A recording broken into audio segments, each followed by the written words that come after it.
Hey there. I'm excited to announce this to you today. This is what you've been waiting for in your spiritual quest. This is something I've wanted to do for a long time, and I'm finally ready to announce it that it's ready to go. It's the Grief to Growth Community Circle.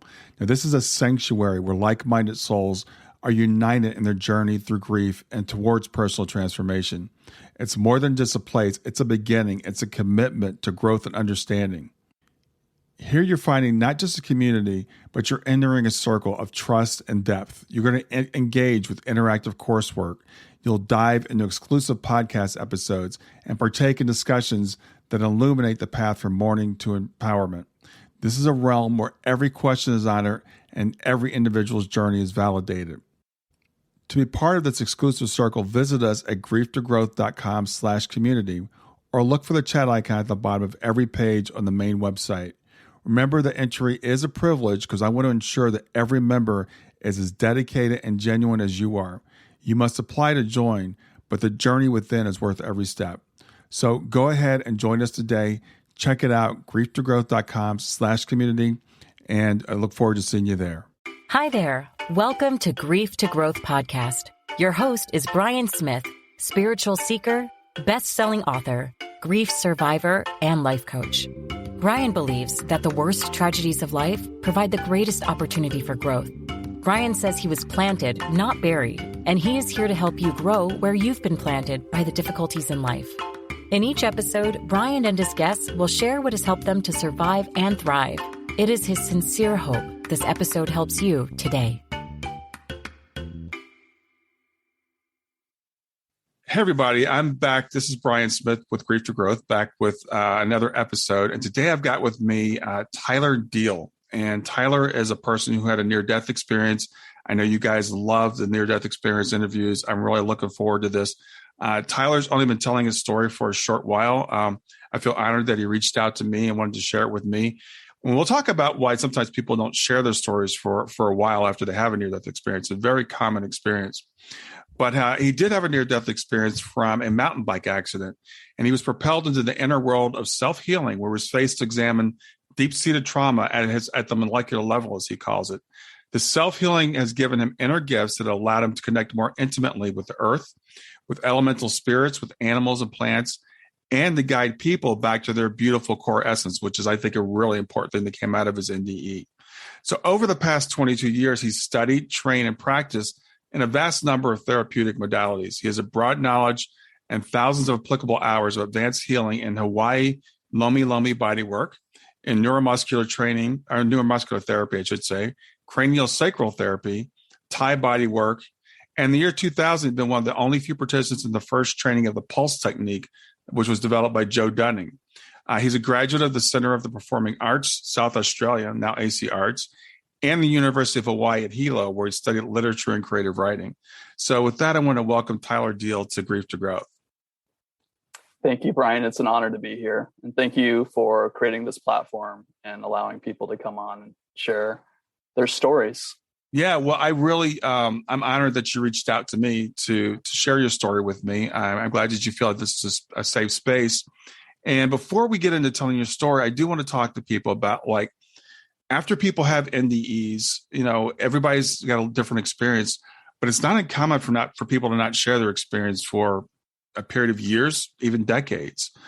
So what is it why did you not share your story earlier? And what prompted you to start sharing your story? So I didn't share my story earlier because I didn't see that it was a pivotal or integrated part of my own spiritual growth and just as my growth as a human. I felt like it was an experience that I had that didn't really have any substance to it. And there wasn't a lot of NDE material out at the time. This is back in 1997. So the few stories that I had heard about seemed like they were had so much more depth to them, and people, you know, were talking with God and seeing angels. And I thought, oh, well, I didn't have a near-death experience. So I kind of put it in the background, and I felt that,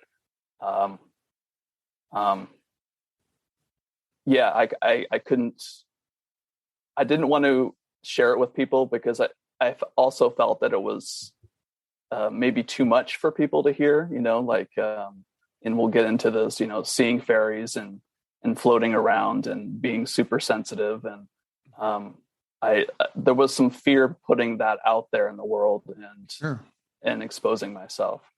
And what I believe was a time recently that I felt like sharing it was because I did begin to see more people have experience, and they weren't just the quintessential experience of meeting angels and going to other dimensions.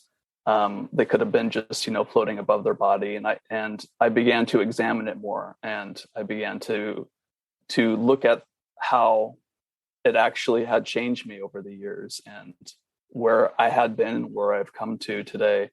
That experience was very pivotal to my growth. So, and I wanted to share it because I think it's important that people have an understanding that, we don't need to die in order to have a connection or to experience, have experiences with consciousness, with God, or whatever their connection is to other planes of existence, or even to themselves, even with their own inner self growth.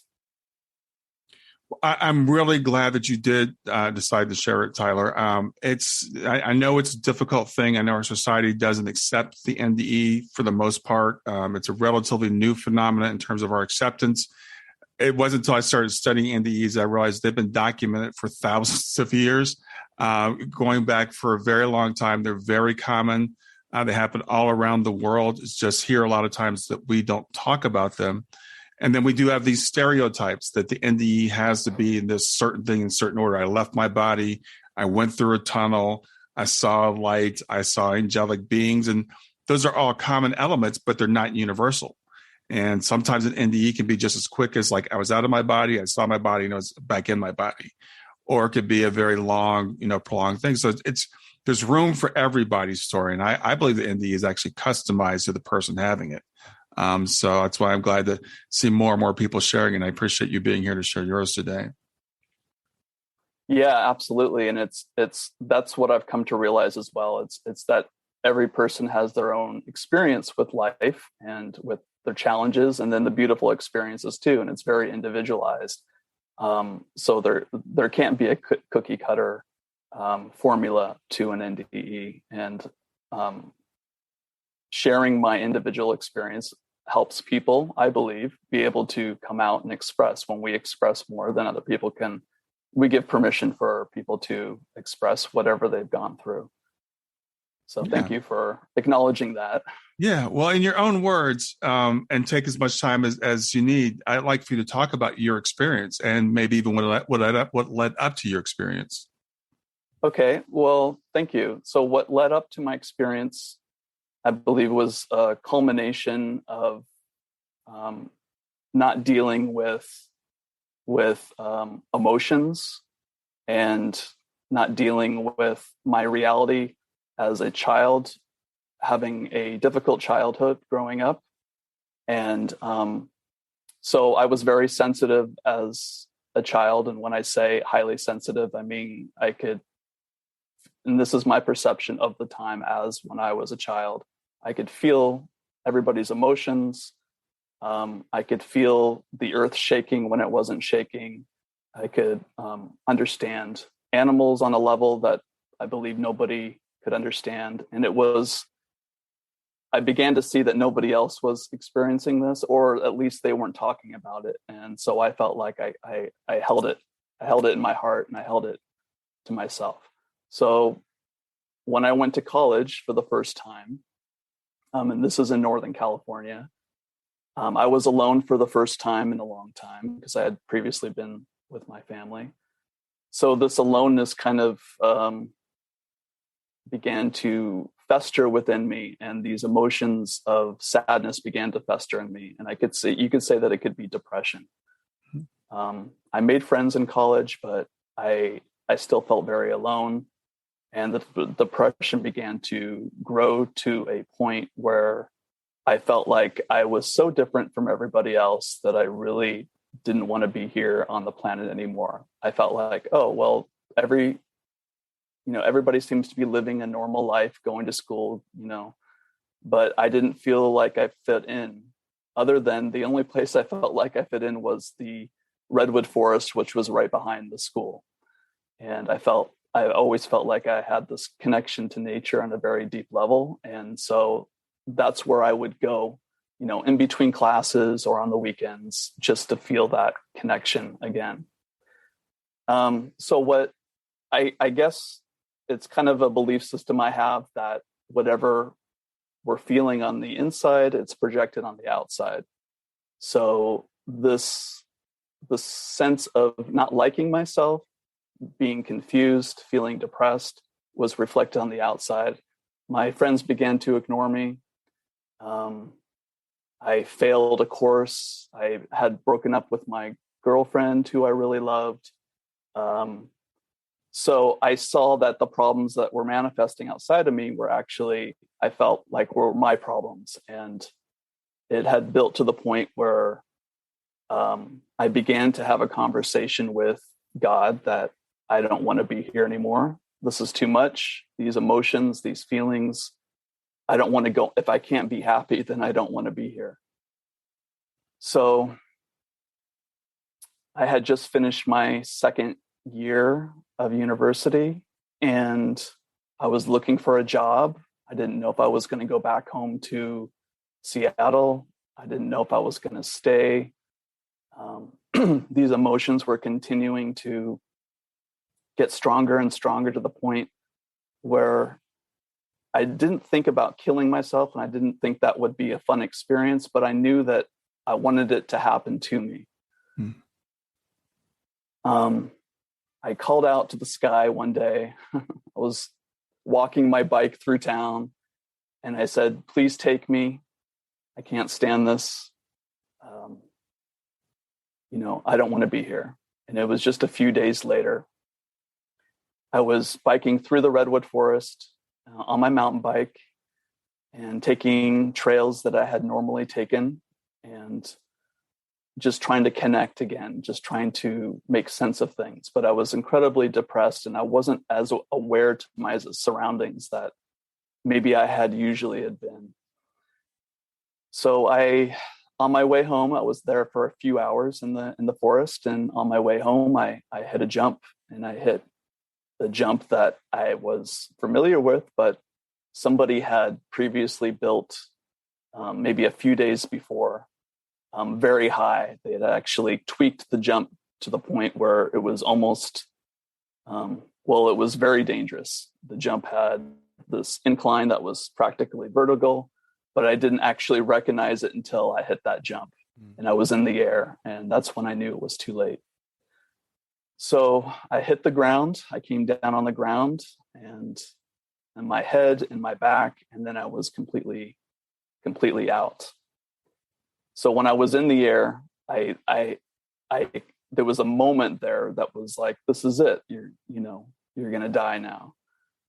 And so I just kind of let go, and my body relaxed to a point, I could say, because I hadn't broken any bones.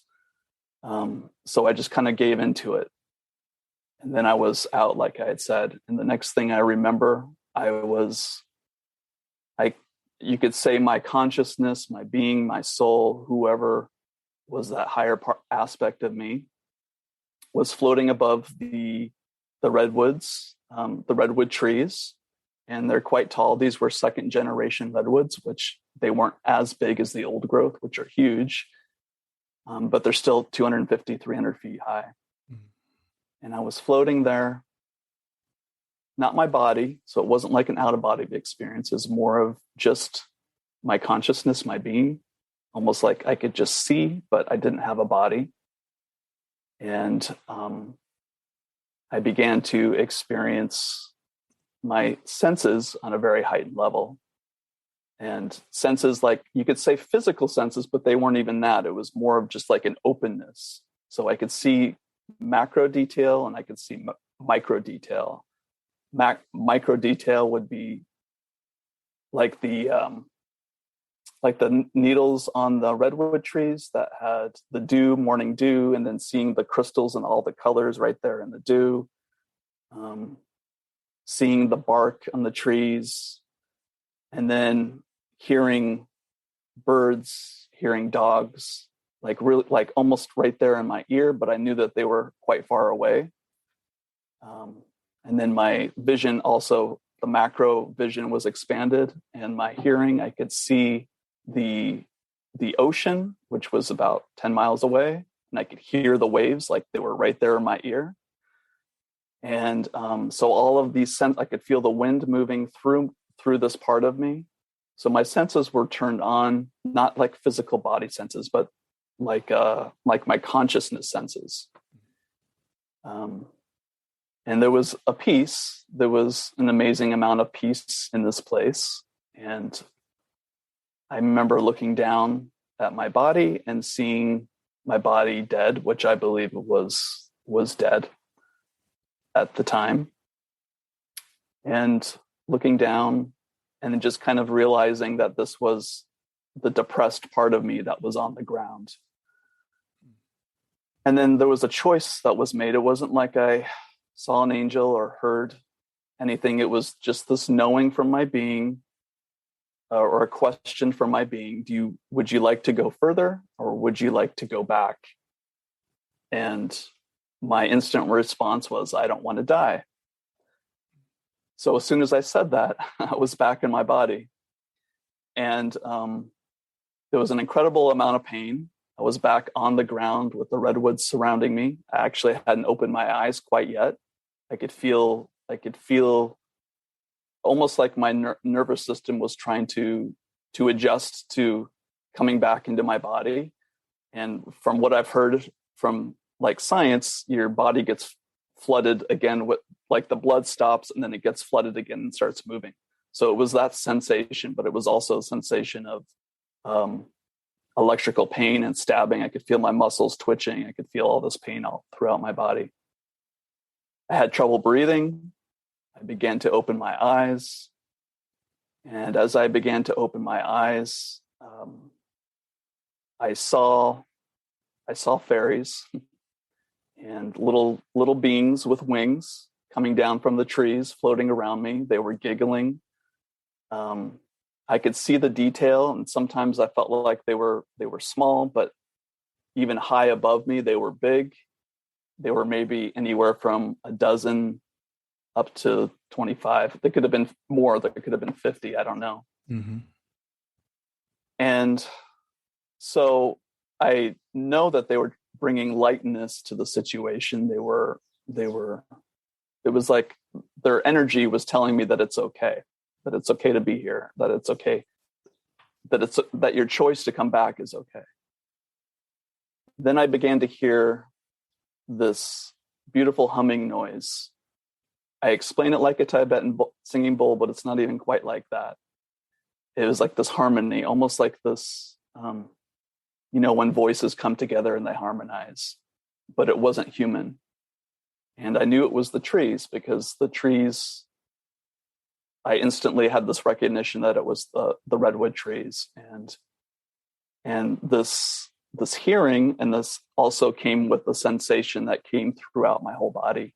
And I felt like it was a healing energy coming throughout my body.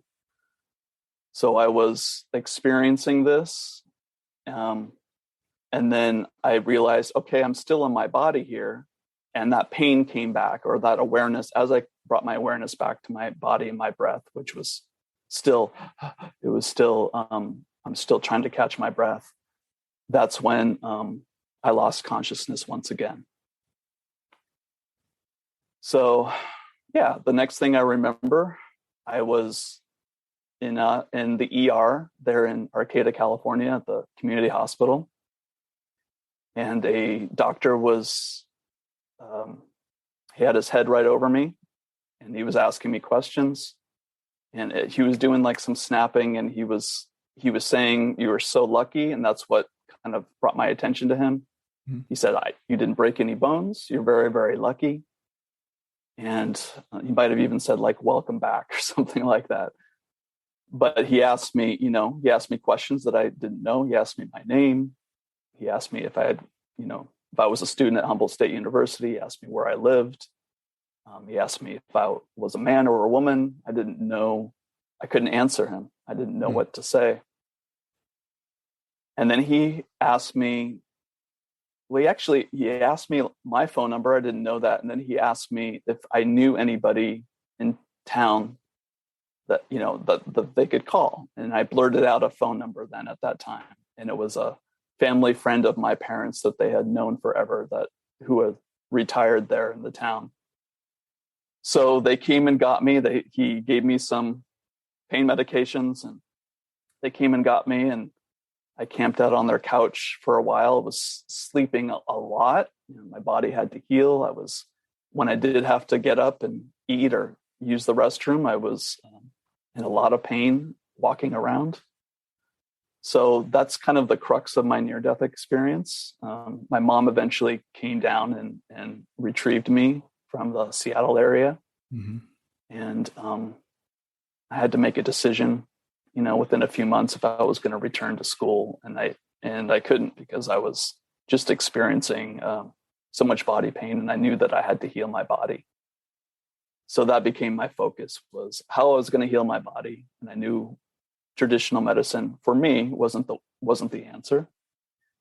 So I sought out alternative therapies, and I found a man or I was given a recommendation of somebody, a man named John Stiles, who was a network chiropractor, and he really helped me. I would say within 6 to 9 months, the neurological issues and the neuromuscular muscle spasms that were going on, he had helped me, assist me in that my own body's healing. The next step after that was trying to find a way to be happy in life. So it was like get the body good, and then how can I be happy? Wow, yeah. So I do have some questions I'd like to ask you. So first is, you said, I thought that was interesting. You had basically prayed to die, I guess a little while before you had this experience. But then when you found yourself outside of your body and you were given the option, you said, I don't want to die. You chose to live. Did that choice surprise you? Stay with us. We'll be right back. Hey there, something I want to tell you about today. My podcast platform, Buzzsprout, has recently made it easier for me to allow you to support me financially. Go to www.grieftogrowth.com/subscribe. That's grief2growth.com/subscribe. And once you're there, you can sign up to support me financially. Now, you can do it for as little as $3 a month, or of course, as much as you'd like. If you do that, you'll get access to bonus episodes, and you'll see those in the regular feed. They'll have a lock on them. But when you become a subscriber, you'll actually get access to your own private feed, and you'll be able to listen to the regular podcast along with the bonus podcast for the subscribers. I want to thank you for listening. I want to thank you for sharing the podcast. And I want to thank those of you who support me financially. Have a great day, and on to the episode.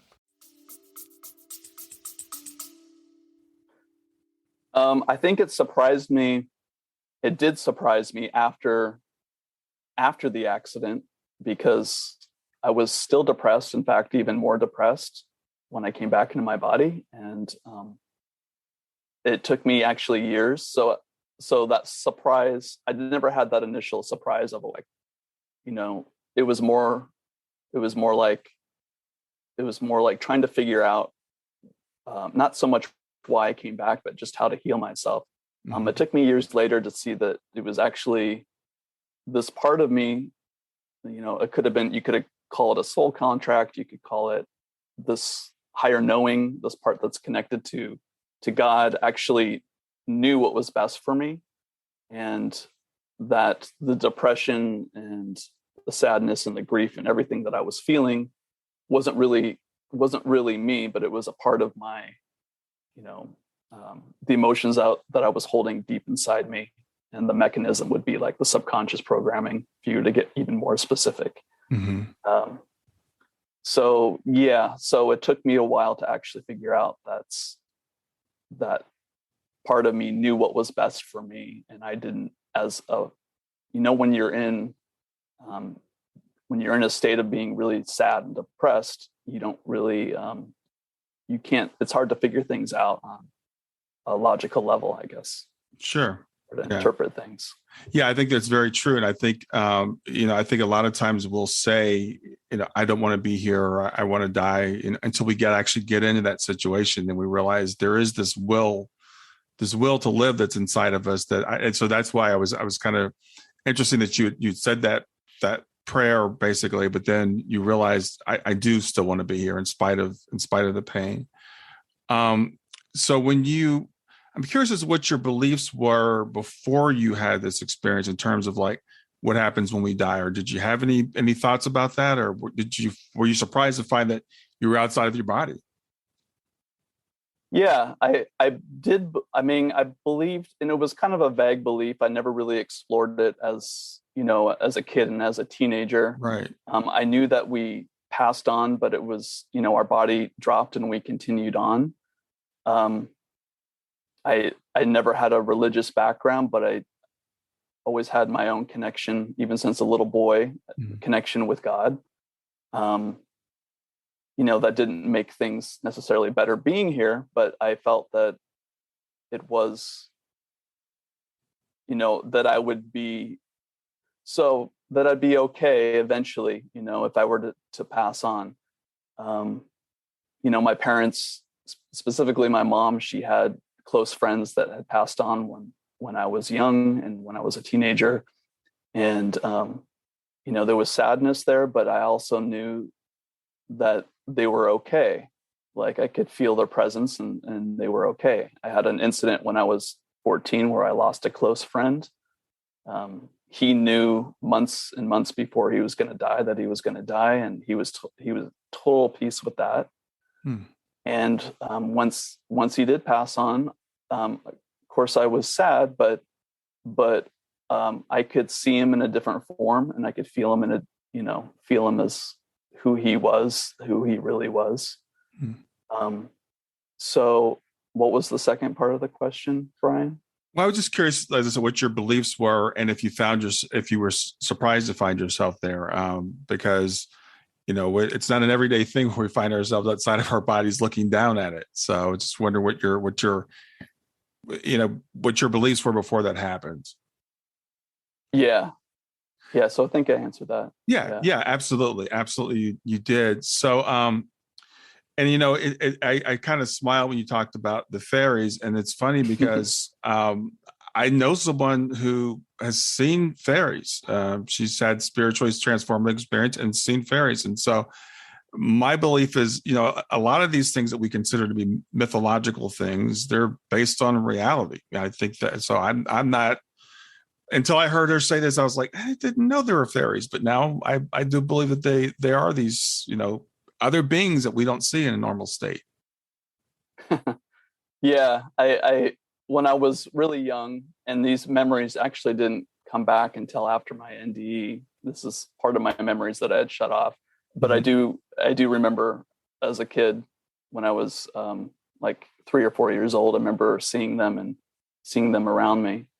And then when I was just prior to my near-death experience, maybe 6 months, 9 months, when I was in love with somebody, I could see them in my inner vision. So because my heart was really open, I feel like that they are drawn to that energy, the open heart. That's why a lot of kids can see them. A lot of kids experience them. It's because kids generally have their hearts wide open. So, I mean, it was a surprise, but it was also, it was like, it made sense. I had this connection with these trees, and I had previous experiences with them as well. Yeah. So once you came back, and as I was saying, when we first opened the interview up, it's really common because sometimes people might think, well, why would somebody have an experience like this and not share it for a long time? There's a couple of reasons. One is because society is not going to accept it. Sometimes we don't even know ourselves what we've been through. And there's just this process of integration that goes on. It's not like people come back and can process it all at once. So you mentioned already that when you came back, the depression was not lifted. But how did you go about processing this? Did you think about it? Did you just dismiss it as a dream or hallucination, or what were your thoughts about it? About my whole About the experience itself, yeah. So I felt like it was real, not like a dream, but I did feel like it was real, but I didn't want to share it. And I did put it in the background because, I was worried about what my family might think, what my friends might think. So I didn't want to process it. And, eventually I have. So my goal was to figure out how to heal my body, on my own, and to have help from other people, and then to be happy. So, eventually things catch up with you, and eventually, over time, these memories begin to come back, and I began to see that it was something that was important in my own life, really. Yeah. Yeah. Yeah, I've known people that have had near-death experiences, and again, sometimes they're like, "Did that really happen?" It can become a repressed memory where people just kind of they just stuff it, and they literally might not remember it for years. So it's not an uncommon thing. But so when you were a student, because you were a student at the time this happened, what were you majoring in? What was your field of study? We'll get back to Grief to Growth in just a few seconds. Did you know that Brian is an author and a life coach? If you're grieving or know someone who is grieving, his book, Grief to Growth, is a best-selling, easy-to-read book that might help you or someone you know. People work with Brian as a life coach to break through barriers and live their best lives. You can find out more about Brian and what he offers at www.grieftogrowth.com, www.grief2growth.com, or text growth, GROWTH, to 31996. If you'd like to support this podcast, visit www.patreon.com/grieftogrowth, www.patreon.com/GRIEF2growth to make a financial contribution. And now back to I was undeclared, although just towards my last year, I had found a theater professor who inspired me. So I began just right before my near-death experience. I told myself I'm going to declare myself as a theater major because I loved it so much, and that was was able to express myself, become different people, and make people laugh. And that was so that was going to be my focus, but I didn't know before then. I was just trying to picking classes here and there and trying to figure out what to do. So you're a very creative person. You said theater, and I know you studied literature, creative writing, those types of things. So, but you're also in all these healing modalities. So when did that transition take place from the creative in that aspect to healing people? Well, I think they're kind of one and the same in a sense. I mean, there is a creativity to body work, and there is you have to be open to both as to your clients, and you have to also be open to inspiration when you're a creative artist. So I had, when I was receiving healing help from other people, it was a process of discovering that for myself that, I can do this. I want to be able to help other people in this way. But then I went off to Australia, and I ended up going to drama school, and I got into theater, and I kind of put the body work on the background, and then the body work came back, and I started to study that. I eventually went to Los Angeles and booked a whole bunch of commercials, funny commercials, and then supporting myself as a body worker at the same time. And then there was a point when I just wanted to focus on the body work and the healing work. And so because I saw that people were having results, I saw that people, changes were happening within their bodies, and with, they're becoming happier, and it was making me happier. So yeah, my focus actually turned directly to energy work, you could say, and body work. I don't do so much of the body work so much anymore. I focus more on, guiding people to their own healing and doing some energy work if that's required to kind of support them in the process. So does that answer your question? Yeah. I know I kind of go off the rails sometimes. Yeah, it's absolutely fine. I'm just trying to help people piece together, your journey. And as you talked about it, we all have a unique, journey. We all have a unique path. And I believe sometimes we get little tweaks from our higher selves or guides or God or whatever you want to call it that says, okay, you need to get back on the path that you were supposed to be on. So we get these little kind of self-corrections along the way.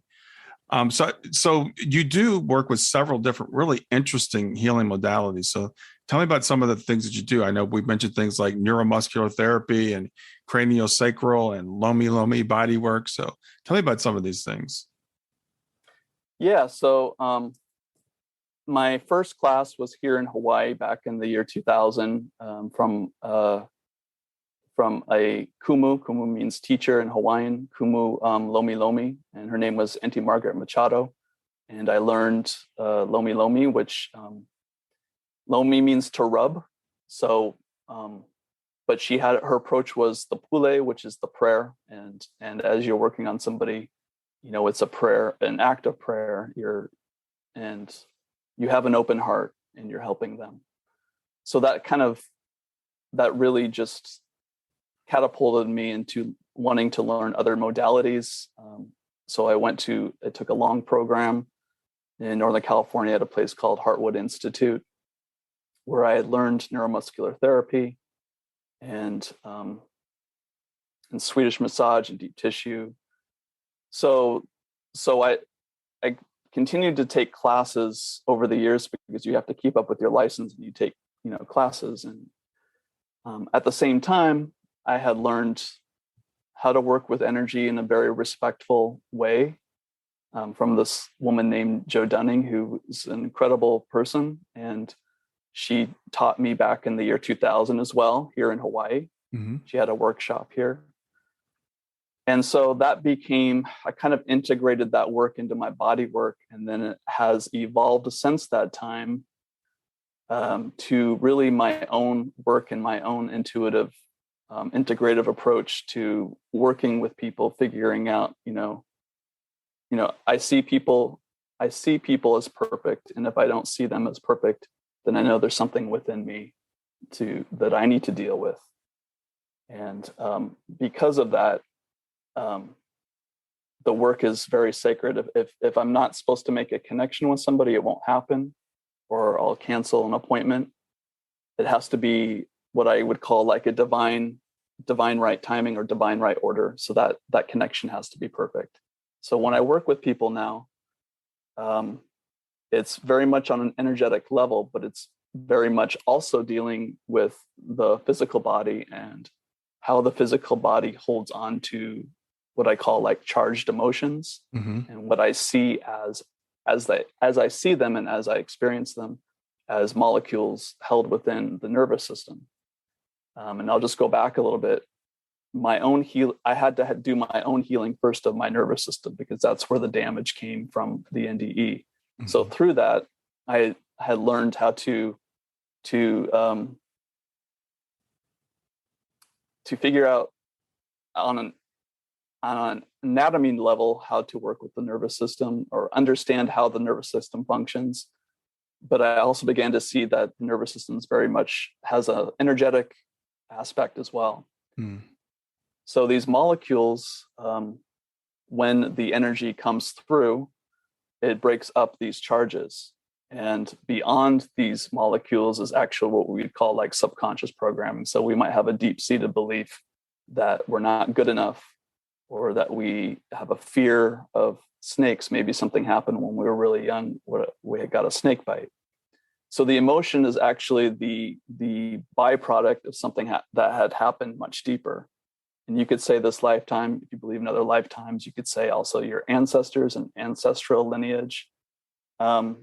So my work today it's very intuitive, and it's very much figuring out where people feel like they're stuck and trying to, not trying to, but work with them in a way where they feel comfortable, and if they're ready for that release, and guiding them through that. Yeah, it's really fascinating, and this is just the way life works. I was just interviewing someone yesterday, and the interview hasn't come out yet. And we were talking about this idea of body work, and I forgot the word she used, but detained, I think, or she said emotions. We've got these emotions that we actually carry in our bodies, and this is a fairly new concept to me, but I'm hearing it more and more that, and it can be something that you said, something that happened to us. It could be something that happened to our ancestors, and we're hearing now about epigenetics, that where our grandparents may have been traumatized and we're still carrying that trauma, and we have to release it. And I love what you said about needing to heal yourself before you can heal other people, because I guess I look at it as kind of like if we're full, as a cup, we're full, and we're full of these withheld emotions, then we can't bring in anything else that's going to actually, heal us. So the first thing we have to do is let go of all that junk that we're carrying around. Stay with us. We'll be right back. Hi there. I'm really excited to tell you about my latest ebook. It's 4 lessons that you can learn from the near-death experience without going through all the trouble of dying to learn them. I've been studying NDEs for several years now. I am completely convinced that not only are they 100% real, but that there's some very universal wisdom that we can get from the near-death experience. And I've distilled that down in this book into 4 short lessons. And I've also given you all the reasons why I believe that NDEs are absolutely real. So go to www.grieftogrowth.com/NDE lessons to pick it up for free. www.growth.com/NDE lessons. I hope you enjoy it. Yeah, I mean, we all have it. I believe that if we didn't have it, we wouldn't be here. And it's coming to terms with yourself and your connection with, I believe, your body and also with the divine. There's a man that had a huge impact on my life called Dr. Ihale Hulen, who taught Ho'oponopono, and his whole idea that whatever's coming up in our life, even if it, emotions, anything, it's within us. And as we work on ourselves, we're actually helping everybody else. So it's just kind of a byproduct that everything else gets cleared, everyone else gets cleared. If we come in peace and everyone else is in peace, when we're in love with ourselves, then nothing else can happen but other people fall in love with themselves.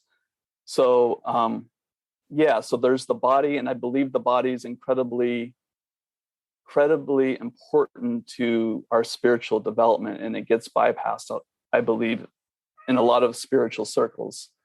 There's this idea that, we're not our body, we're not our mind, just it's kind of this non-duality belief that, thoughts come up, emotions come up, just let them be, but detach from them. And yes, that's part of that is true, but at the same time, I believe our body is actually the key in the gateway to higher spiritual experiences. And we need to understand the body, or at least begin to understand how the body functions on an energetic level, going back to emotions and the mechanism that causes the emotions, which is subconscious stuff, ancestral stuff.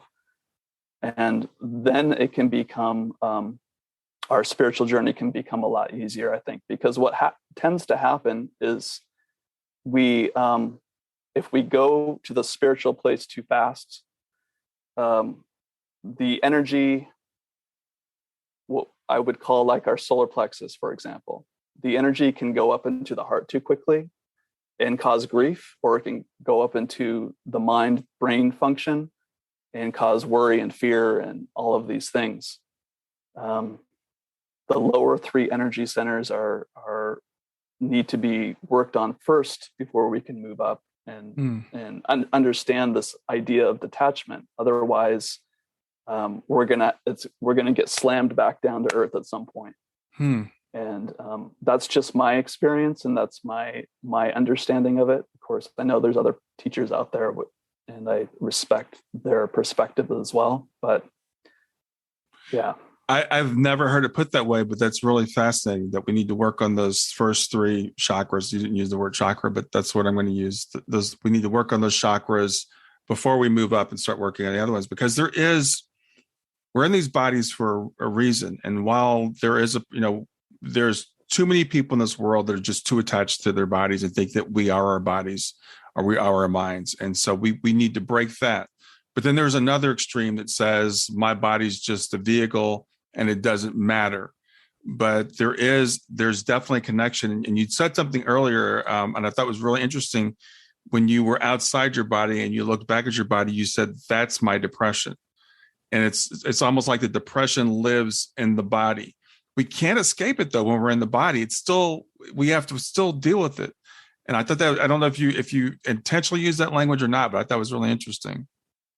Yeah, I did intentionally use it because that's how I saw myself at that time. And I didn't realize that's until later that's actually what happens is, we develop these beliefs and they get stored in our body, and you begin to believe that you are a depressed person, and not just depression. You could believe that, you've got all the confidence in the world and you're a superhuman, you can do anything.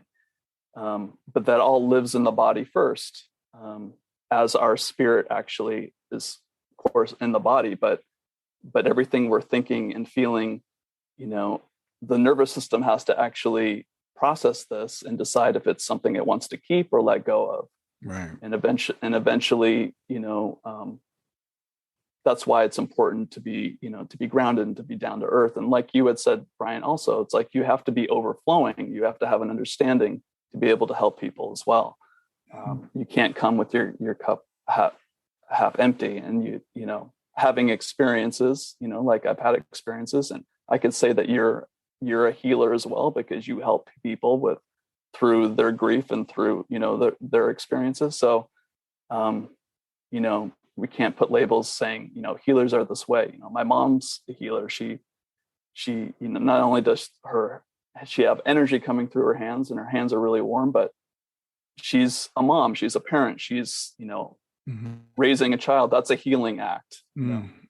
So yeah, I'm going everywhere here, but well, it's what you said it also earlier. We're all here to heal each other, and yeah. Again, in our Western society, we become so individualized and we think the journey is all about us. But as we heal ourselves, we heal the world. That's why, I was listening to something the other day talking about, being a healer and helping people. And I love what they said. They're like, when I help one person, I'm helping the world. And I think that's so important. And that one person we can start with is ourselves. And I also love what you said about I have to see people as perfect, because this is another thing that trips people up when they're outside of our circle. When I say that everybody's perfect, they're like, well, clearly those people are not perfect. Clearly that person is not perfect. And it's like, no, because we all are still attached to this bodies with its beliefs and the lies, frankly, that the body tells us. And that veil that shrouds us, that keeps that perfection that we are from actually coming and manifesting. And that's what you do, is help clear that so people can manifest, who they truly are. Yeah, absolutely. And I know it's hard for people to kind of grasp that idea, because it can seem kind of existential that, well, how can they be perfect? Well, it goes back to the idea of, everything has God within it. And if I don't like somebody, if I feel like someone did something wrong to me, then that's my belief. That's my feeling that I'm having. So it's an opportunity, actually. And you could say go within, but it is really changing these perceptions within us. So we can be a clear vessel, and so we can feel more free within ourselves. And I think that is freedom when we begin to experience that, oh, everything is perfect, everything is beautiful, even though I'm not getting what I want right now, or even though this traumatic thing happened to me. I can move through this, and that's what makes humans so incredible. We've gone through so much for so long that we can actually move through anything and come out on the other side. Yeah. Well, let's talk about challenges and because, a lot of times people are like, why is the world like this? Why do we have these challenges? What are your thoughts on that? Well, I think, are you talking about like personal challenges? Or are you talking about big global things that happen? Either way. Let's start with personal, and we'll move on to the world things. Well, I think it's really one and the same, Brian, in a sense that kind of goes back to the idea of once you heal yourself, you help other people heal. So I think these challenges are really opportunities to kind of peel the layers of the onion to get to the core of who we are. And we can do that very simply. I say feel the feeling to the end, till its completion, until you can feel it no longer. But it's also looking at the mechanism that's running that feeling. The challenges manifest in our lives because we haven't dealt with something that's very deep. And when life begins to flow, the more we actually go within and continue to point our focus back within. It takes a lot. It's like being in the Olympics. You have to constantly keep going back within. We can learn to do that and just make it a pattern. Then the challenges within our present reality, like what you see right now in front of you, begin to shift, and then slowly they begin to ripple out to the rest of the world. The more people that can do this, of course, it's, we would be living in peace and bliss all the time, but we don't have to worry about that. We just have to worry about ourselves, and not in a selfish way, just in a way that we know that shifting our inner world, shifting our reality by looking at ourselves and not blaming ourselves for what's happening within us. It's almost like just knowing this is part of life and being human and giving ourselves a break. Then it can become easier to assist others and see how the world begins to change. Yeah, I think that's I think a really an excellent answer. The thing is, as I talk to people like yourself, I talk to a lot of people I talk to, they've taken the traumas, the challenges in their lives, and they've turned them into something, incredible, something beautiful. I think that's kind of what humans are. We're like alchemists. We take this, you're a very sensitive person. And, the thing about the world is, we all see it differently, right? So as a sensitive person, sometimes we look around the world, and I was a sensitive child, and it seems tragic, and we get depressed because we know it's not the way that it's supposed to be. And so we kind of go down this thing where we hit that, but then we're like, but I can transform this. This teaches you empathy. You wouldn't have the empathy you have if you hadn't gone through that. I don't think you'd be the person you are today if you hadn't gone through that. You couldn't look at people and see what they need to heal, but you do it because you've experienced it. Yeah. And if I were to add to that also, that's beautifully put. We don't need to go through trauma to see that. We can just see it, Yeah, I would say that people make a choice. Yeah, humans learn from experience. I'm like, we can learn from our experience, or we can learn from somebody else's experience. And it's always better if you can learn from someone else's experience. And I love interviewing people that have had NDEs. And I know I've been guilty of saying in the past, I don't anymore. It's like, I would love to have an NDE. And I've talked to too many people who've had them and said, no, you do not want to go through what I went through, because it's not easy. There's trauma associated with the physical event. There's the pain of the healing that you had to do, physically. There's the integration, the years of integration. A lot of times people get suicidal. People get depressed after an NDE because even more so they realize this world's all screwed up. And so it's not an easy thing, but we can learn from studying. And this is why I love interviewing people like yourself, because I want my audience to learn from listening to your experience. Yeah, absolutely. And, if you feel like people do need help, then I would seek help, I mean, and I'm not saying, come to me. I'm saying, there's therapists out there that are just wonderful, that know how to help people. There's people in the medical community, and then there's people also in the alternative community. Yeah. When it comes to depression, I've had to deal with that for many years. And I dealt with it in my own way. And, there's still moments I have, like we all have, where, we're human in these bodies where we get depressed. Yeah. And so it's, we're never going to be perfect, but we are perfect. That's the thing. It's like, even that depression, even that, that grief, whatever it is, even within that, that's perfect. Mm-hmm. That's, God wouldn't make it that way otherwise, so it's changing our perception, but it's also discovering what works for us. And yeah, I love what you said. It's being able, this shift it doesn't physically change the world, but it changes our perspective. And being able to, I remember many years ago, I ran into these guys who had come to this conclusion that we were all perfect, and they would look at each other and say, "You're perfect," and they'd look at me and say, "You're perfect," and I'm like, "Okay, you guys are just smoking something. I don't know. I am far from perfect." But it's being able to see the perfection even in the imperfection, because the imperfection is part of the design. I mean, so we are all where we're supposed to be, no matter where we are. And when we look at other people, sometimes we can tend to judge them and say they're not where they're supposed to be, but they're where they're supposed to be. Exactly where they're supposed to be. Yeah.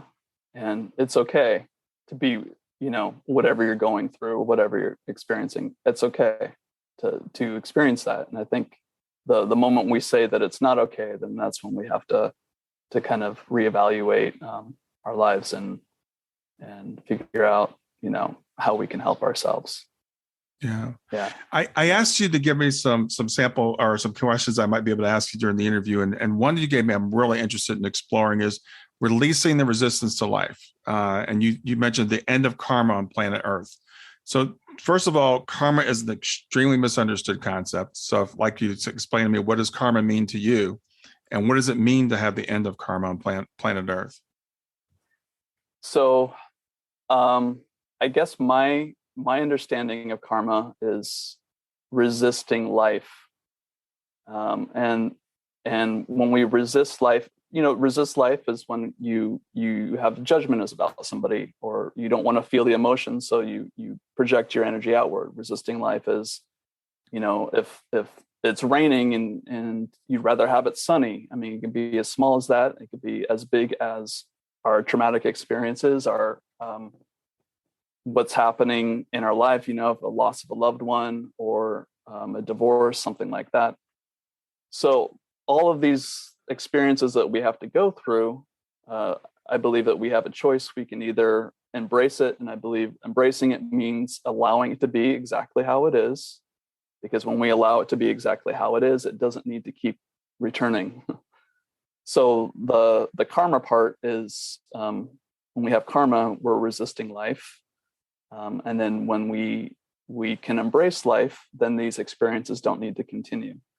So that's how I define what karma would be. So the end of karma on planet Earth would be, ideally, everybody allowing life to be and unfold the way it's supposed to.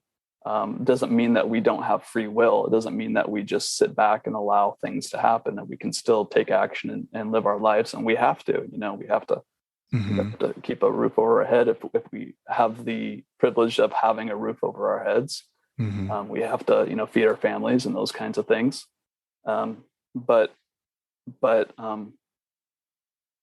it's also it's a very visceral experience in our body, is when things come up, sometimes we don't realize that we have these patterns that we continue. So like this very surface level would be not resisting life, would be allowing the feeling to be exactly how it is until you can feel it no more in your body. And I think there's a woman that talks about this, a neuroscientist, Jill Bolte Taylor, something like that. Yeah, Jill Bolte Taylor. Mm-hmm. Yeah. So she talks about that.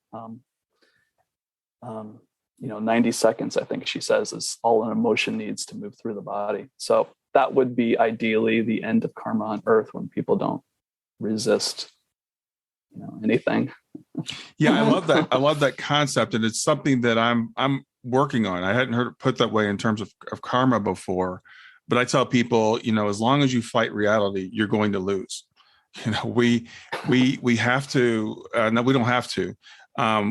It's better for us if we accept what is, but like every other teaching, that can be abused, because some people take that to mean, well, then that means I should have no preference. That means that I should accept oppression. I should accept misogyny or homophobia or whatever it is, because that's just what it is. And I don't think that's what it means at all.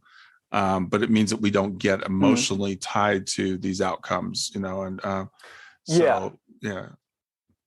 Yeah, no, absolutely. I mean, there's still horrific things that are happening, or at least perceptions of projections that are given to us about, like you said, some of these issues. It doesn't mean that we have to accept it. If we feel that we need to do something to make a change, then we take that action.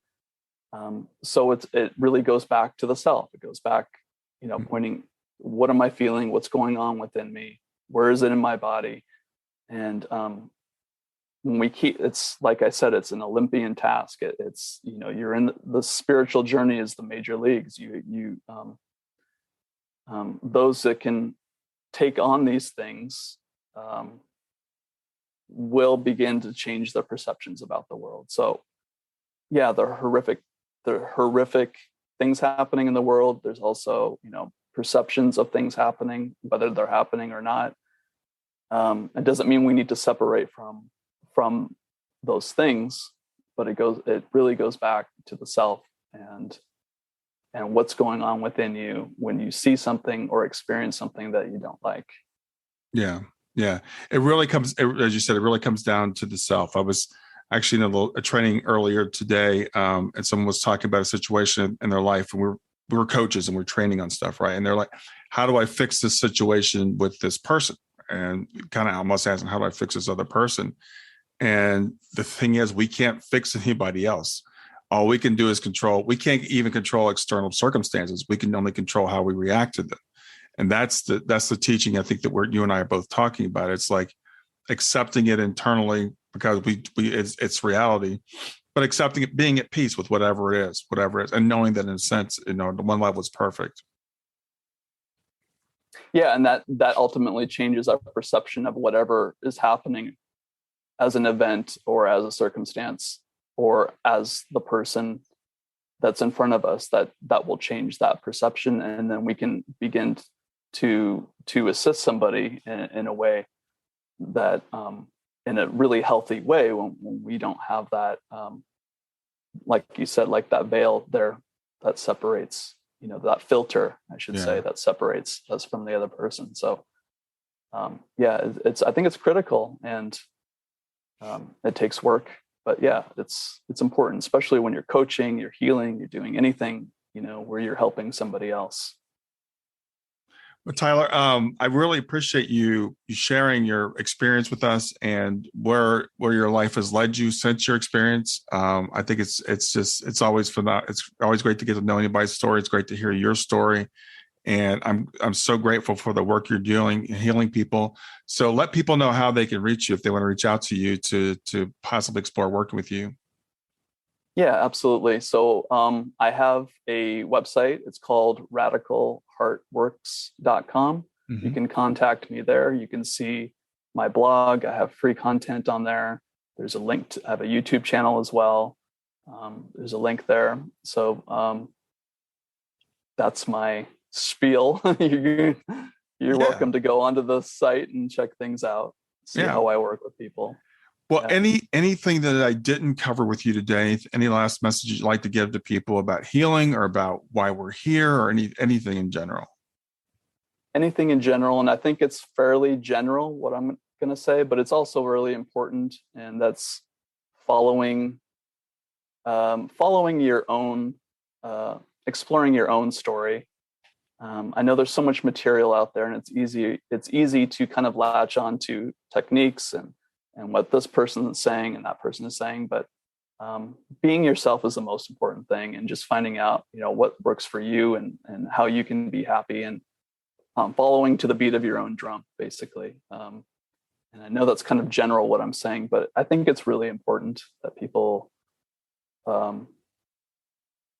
kind of take a step back from all the information that's coming at them and figure out, how can I follow my heart? What makes me happy? And what can I do? And in doing that, that's going to help other people tremendously.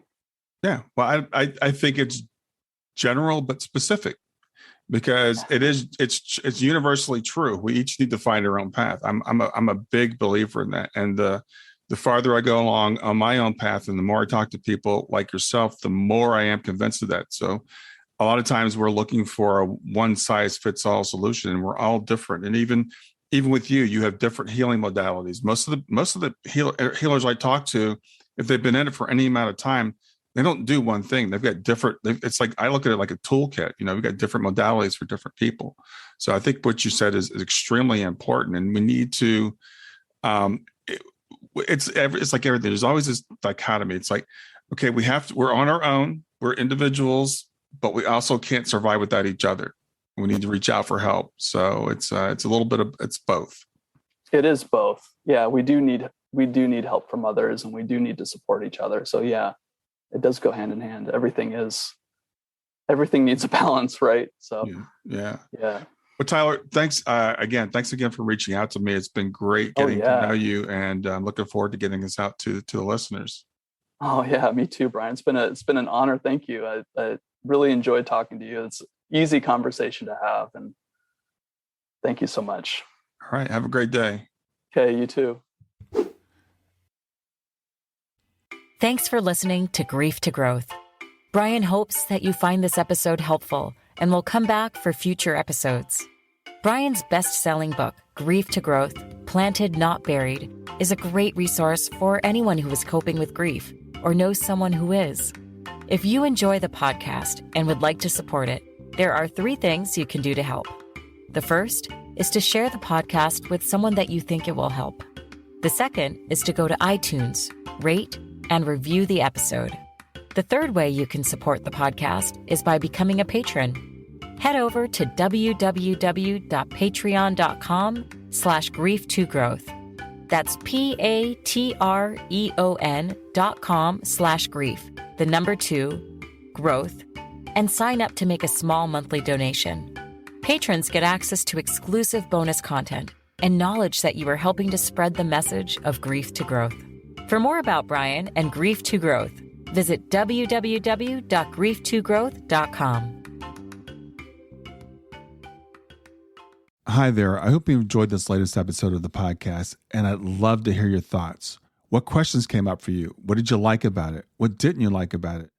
I invite you to visit us at grieftogrowth.circle.so. That's grief, the number 2, growth.circle.so, to continue the conversation with me and with other listeners.